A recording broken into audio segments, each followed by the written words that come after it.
بلکہ لغت میں لکھا ہے الفرقۃ العظیمۃ، دجال کہتے ہیں ایک بہت بڑے گروہ کو جو بڑا طاقتور ہو، بڑی کثرت تعداد رکھتا ہو. یہ معنی میں نے سیاح سے اور القاموس المحیط 2 لغت کی کتابیں ان سے بیان کی ہے. اب سوال یہ ہے کہ یہ اتنا بڑا فتنہ ہے جس کے بارے میں نبی کریم صلی اللہ علیہ وسلم نے ڈرایا ہے، تو کیا قرآن شریف میں اس کے بارے میں اشارہ ہے؟ ہاں قرآن شریف اس کے بارے میں فرماتا ہے تکاد السماوات یتفطرن منہ وتنشق الارض وتخر الجبال حدا ان دعوا للرحمن ولدا، کہ یہ جو دجال قوم ہے، یہ گروہ عظیم جو ہے، اس نے ایک بہت بڑا فتنہ کھڑا کیا ہے، اور وہ فتنہ یہ ہے اتنا بڑا ہے کہ اس کی وجہ سے زمین و آسمان گر جائیں، زمین پھٹ جائے اور پہاڑ ریزہ ریزہ ہو جائیں. اور فتنہ انہوں نے کیا کھڑا کیا ہے کہ اللہ کا ایک بیٹا انہوں نے بنا لیا ہے. تو اس میں قرآن شریف نے اشارہ کر دیا کہ دجال سے مراد کون سی قوم ہے. مومن صاحب ایک گزارش ہے، وہ پھر عموماً ہمارے ناظرین بھی کہتے ہیں کہ اگر آپ حوالہ بتا دیں کون سی آیت کہاں سے ہے. میں نے اس وقت نوٹ نہیں کی، سورۃ طٰہٰ کی آیت ہے، میں تھوڑی دیر میں بتا دوں گا. اب ہم چلتے ہیں نبی کریم صلی اللہ علیہ وسلم کی باقی حدیث کی طرف. جو حدیث نبی کریم صلی اللہ علیہ وسلم کی میں نے پیش کی تھی وہ کنز الاموال کی تھی اور مسلم کی تھی. اب ہم نبی کریم صلی اللہ علیہ وسلم کی دوسری احادیث کی طرف چلتے ہیں جس میں نبی کریم صلی اللہ علیہ وسلم نے دجال کی بے شمار علامات بیان کی ہیں. میں صرف 3 موٹی موٹی علامات بیان کروں گا جس سے پتہ لگ جائے گا کہ دجال کون ہے اور ظاہر ہو چکا ہے یا نہیں. نبی کریم صلی اللہ علیہ وسلم نے فرمایا کہ جس نے دجال کے فتنے سے بچنا ہو وہ سورہ کہف کی پہلی اور آخری آیات پڑھے. اب سورہ کہف میں ہم دیکھتے ہیں تو اللہ تعالیٰ فرماتا ہے وَيُنذِرَ الَّذِينَ قَالُوا اتَّخَذَ اللَّهُ وَلَدًا مَا لَهُم بِهِ مِنْ عِلْمٍ وَلَا لِآبَائِهِمْ كَبُرَتْ كَلِمَةً تَخْرُجُ مِنْ أَفْوَاهِهِمْ إِنْ يَقُولُونَ إِلَّا كَذِبًا، کہ یہ نبی محمد صلی اللہ علیہ وسلم اس لیے آئے ہیں کہ اس قوم کو ڈرائیں جنہوں نے خدا کا بیٹا بنا لیا ہے، اور یہ اتنا بڑی بات کہہ رہے ہیں کہ بہت ہی بڑی ہے. کبرت کلمتن مبالغہ کا صیغہ ہے اور عربی دان جانتے ہیں. اور اللہ تعالیٰ اس کے بعد پھر فرماتا ہے ان یقولون الا کذبا، واقعی صرف اور صرف جھوٹ بول رہے ہیں. اور اس میں اللہ تعالیٰ نے بتا دیا کہ دجال قوم کا عقیدہ کیا ہوگا کہ خدا کا بیٹا ہے، وہ خدا کے بیٹے کا عقیدہ دنیا میں پھیلانے والی قوم ہوگی. اب نبی صلی اللہ علیہ وسلم ان کی ایک اور نشانی بتاتے ہیں، فرماتے ہیں آور العین الیمنا، کہ وہ دائیں آنکھ سے کانا ہوگا. اب اسلام میں دین میں دائیں طرف جو ہے برکت، خدا، روحانیت کی طرف اشارہ کرتی ہے، دین کی طرف اشارہ کرتی ہے.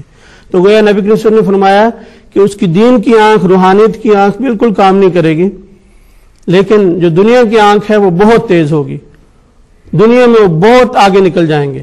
اور یہی چیز سورہ کہف کے آخر پہ اللہ تعالیٰ نے بیان فرمائی ہوئی ہے کہ الذین ضل سعیہم فی الحیات الدنیا ہم یحسبون انہم یحسنون صنعا، کہ ان کی ساری کوشش، ساری کی ساری جد و جہد وہ دنیا کمانے میں لگی ہوئی ہے، دنیا میں ترقی کرنے میں لگی ہے، دنیا کی ایجادات کرنے میں لگی ہوئی ہے، اور وہ سمجھتے ہیں کہ وہ بڑی صنعت کاری کر رہے ہیں، کمال ہے ان کو صنعت کاری میں حاصل.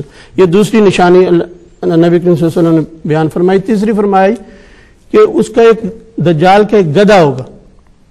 اب یہ دجال کے گدھے والی نشانی اتنی آسان ہے پہلی 2 نشانیوں کی طرح بھی، کہ جو دجال کے گدھے کو پہچان لے اس دجال کو پہچانا اس کے لیے بڑا آسان ہوگا. نبی کریم صلی اللہ علیہ وسلم نے فرمایا کہ اس کا گدھا آگ کھائے گا، اس کے گدھا دھواں چھوڑے گا، اس کے گدھے کے کان کے درمیان 70 بازو 70 ہاتھ کا فاصلہ ہوگا.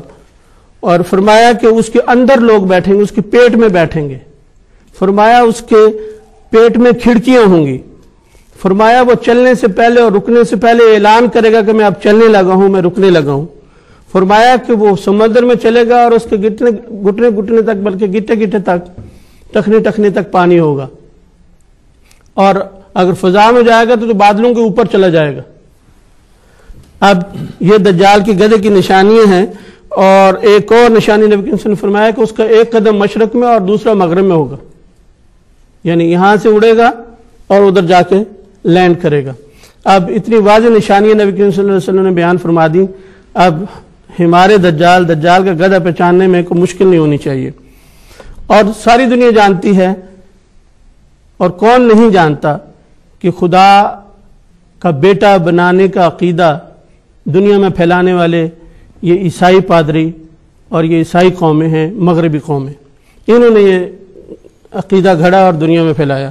اور کون نہیں جانتا کہ اسلام کو اس زمانے میں سب سے بڑا خطرہ ان پادریوں سے اور ان مغربی طاقتوں سے ہے جو عیسائیت کی طرف منسوب ہوتی ہیں.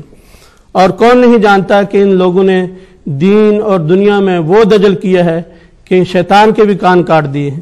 دین میں دجل خدا کا بیٹا بنا کے انہوں نے کیا، دنیا میں دجل ڈبل سٹینڈرڈز کی سیاست کے ساتھ انہوں نے کیا، ڈیوائیڈ اینڈ رول کے ساتھ انہوں نے کیا. اور پھر کون نہیں جانتا کہ ان کی دین کی آنکھ سخت اندھی ہے، بلکہ بالکل اندھی ہے.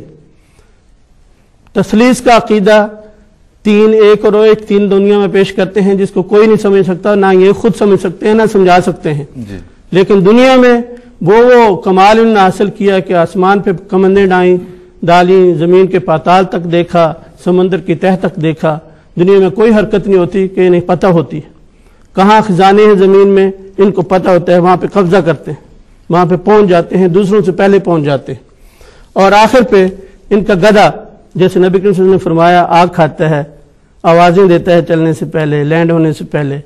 اور ظاہر ہے یہ آج کل کے نقل و حمل اور سواری کے جو مختلف وسائل ہیں وہ ہیں، ریل ہے، کار ہے، جہاز ہے، سمندری جہاز ہیں.